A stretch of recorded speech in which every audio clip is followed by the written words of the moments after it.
Bismillahirrahmanirrahim. Assalamualaikum warahmatullahi wabarakatuh. Salam jumpa dengan saya. Pada kesempatan kali ini kita akan melanjutkan materi mata kuliah statistika dasar. Pada pertemuan kali ini kita akan membahas tentang uji homogenitas data. Kalau pertemuan kemarin kita membahas tentang uji normalitas.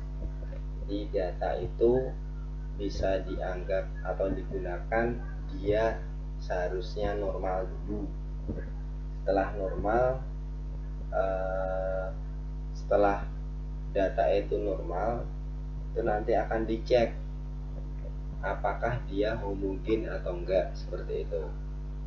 Mari disimak video ini.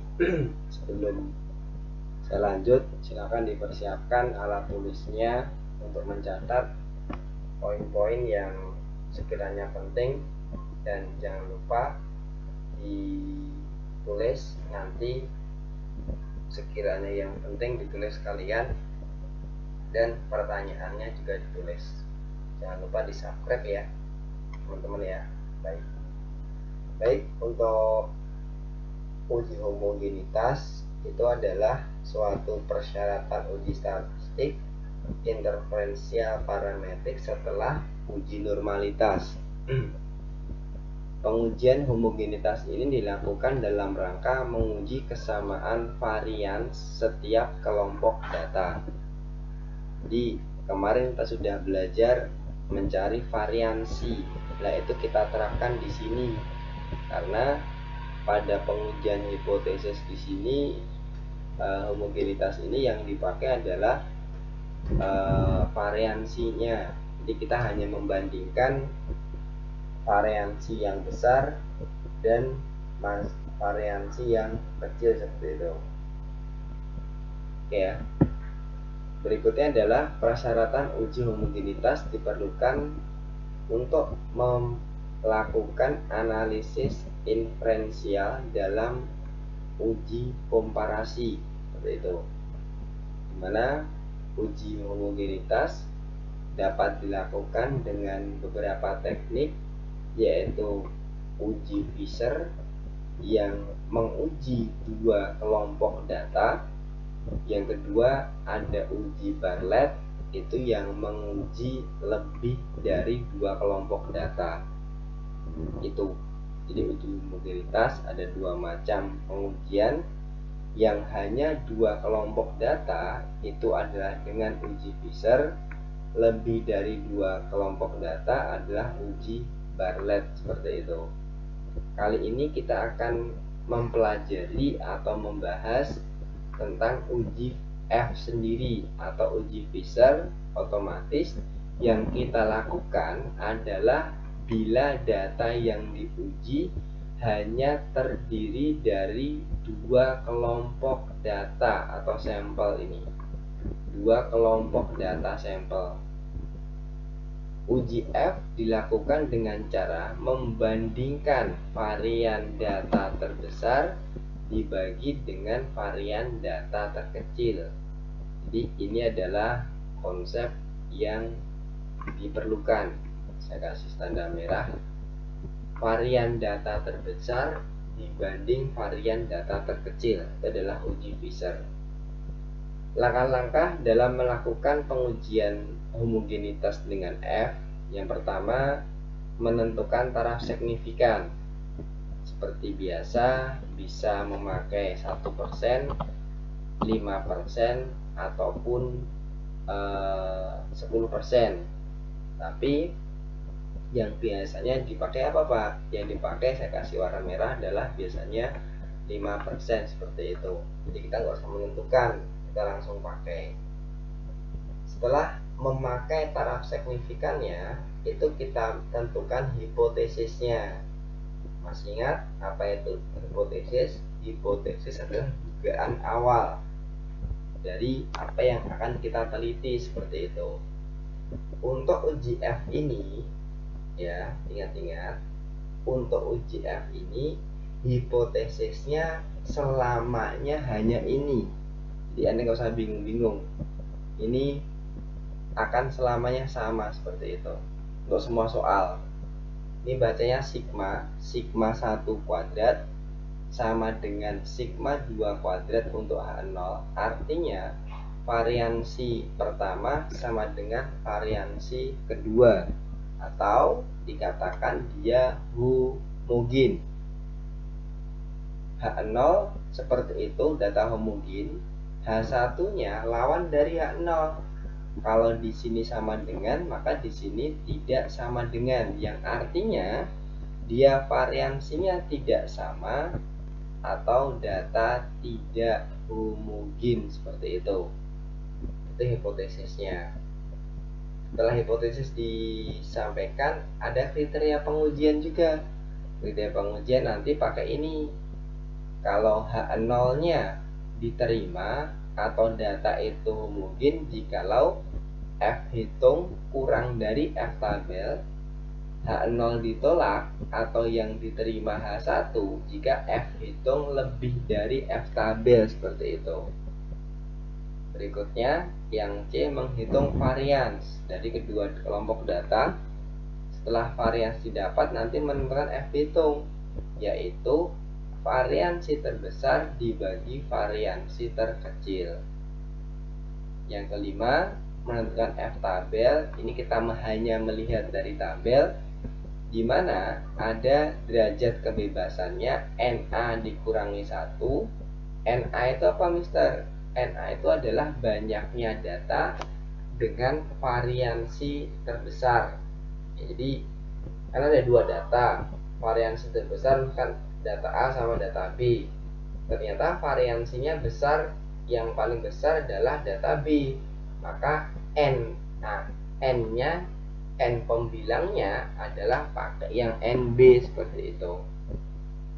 Kalau yang NB adalah N yang terkecil seperti itu. Itu ya langkahnya itu. Terus nanti setelah langkahnya itu tinggal membandingkan kembali ke poin ke atas, atau bisa dikatakan tinggal kesimpulan. Kesimpulan apa kesimpulannya? Kesimpulannya adalah dari yang sudah di atas tadi. Nah, ini kesimpulannya, Mas Mbak. Kesimpulan dari mana ini? Jika H0 diterima, jika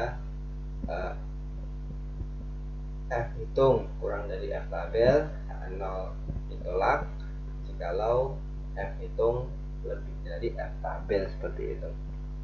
Jadi ada 5 langkah pengujian dengan uji F. Mari untuk lebih jelasnya kita langsung simak contohnya saja. Oke ya, jangan lupa disiapkan. Yang belum menyiapkan alat tulis silahkan disiapkan. Baik, di sini ada contoh soal. Seorang peneliti telah melakukan penelitian untuk mengukur nilai mata pelajaran matematika terhadap 2 kelas yang diperlakukan yang berbeda. Kelas XA diajar dengan media papan tulis, kelas 10B diajar dengan media PowerPoint. Berikut datanya, ini data hasil perolehan nilainya. Yang diajarkan papan tulis dari 20 siswa dapat nilainya sekian-sekian, dari Indah, Tarjo, Karti sampai pada Suwarni 71. Yang diajarkan pakai PowerPoint, kebetulan kelasnya agak banyak, adalah 24, mempunyai nilai dari Hana 75 sampai pada paling bawah John 78 sampai Otama adalah 78. Pertanyaannya adalah tentukan apakah kedua kelompok itu homogen. Oke ya, datanya ini ada berapa data ini? 2 data, papan tulis sama PowerPoint. Pak, kok jumlahnya berbeda siswanya? Nggak apa-apa, kan mencari varians kan masing-masing data nggak harus sama, jadi boleh berbeda ya. Langsung saja, yang pertama adalah penyelesaiannya. Taraf signifikannya. Apa taraf signifikannya? Taraf signifikan adalah 5%. Seperti biasa, nggak usah itu lagi. Hipotesisnya sama tadi, A0 mu sigma 1 kuadrat sama dengan sigma 2 kuadrat, artinya data homogen. Satunya tidak sama dengan artinya tidak homogen, seperti itu. Kriteria pengujiannya, H0-nya diterima jika F hitungnya kurang dari F tabel, H0-nya ditolak jika F hitungnya lebih dari F tabel. Untuk poin 1 dan 2, walaupun ini sama, ini Anda wajib dituliskan karena satu serangkaian seperti itu, Mas. Jangan sampai nggak dituliskan. Setelah menuliskan nomor 1 dan nomor 2, tinggal kita mencari variansi. Ingat, mencari variansi yang pertama kali adalah kita cari rata-rata kelas dulu, ya. Ini rata-rata kelasnya apa, Pak? Rata-rata kelas itu karena ini datanya data tunggal, sehingga rata-rata kelasnya, jadi ya udah ditambahkan aja 70 tambah 75 tambah 72 tambah 80 tambah 100 sampai bawah 20 siswa, kita jumlahkan berapa itu? 1524. Maka rata-ratanya 1524 dibagi 20 ketemunya 76,20. Boleh sambil dicek dengan kalkulator seperti itu. Ini rata-rata yang kelas A ya. Untuk rata-rata kelas B caranya sama juga, ditambahkan dari atas sampai 24 siswa, didapatkan penjumlahannya adalah 1851 dibagi juga 24 sesuai datanya seperti itu, ketemunya 77,13. Setelah mencari rata-rata kelas A dan kelas B, baru kita cari variansi. Apa, Pak, variansi rumusnya? Ini XAI dikurangi XA bar. XA bar itu rata-rata. Jadi kalau saya kasih simbol boleh ini sama dengan XA bar, ini aja biar sesuai dengan yang tadi ya, sama dengan XB bar. Nah, ini aja biar sama ya.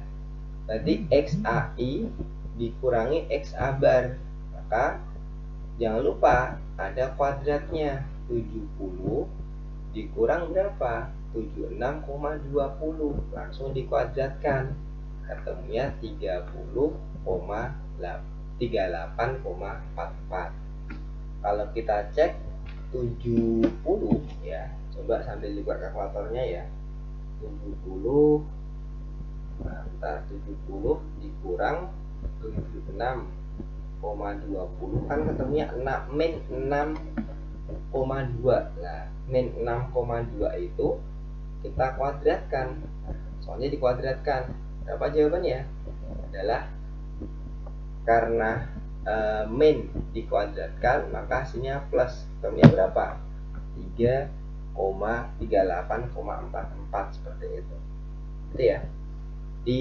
Dikerjakan satu-satu sampai dan 71 sama 71 dikurangi 76,20, berapa hasilnya dikuadratkan seperti itu. Dengan cara yang sama nanti Anda jumlahkan dari atas ini sampai bawah, itu hasilnya yang warna kuning ini. Ini adalah jumlahnya 1749,2. Ini yang kelompok A, kelas A. Kelas B caranya sama, 75 dikuranginya beda, jangan rata-rata A, rata-rata B, 77,13 seperti itu. 75 dikurangi 77,14 dikuadratkan, kan 2 sekian ya, kalau dikuadratkan 4,52. Kalau bisa diambil 2 digit koma di belakang aja ya, nggak usah banyak-banyak enak ya. Dan nanti Anda jumlahkan juga dari atas sampai bawah seperti itu. Nah, ketemunya 2852,63. Itu adalah rata-rata kelas B. Nah, ini jumlah semuanya X XBI min X bar kuadrat, seperti itu.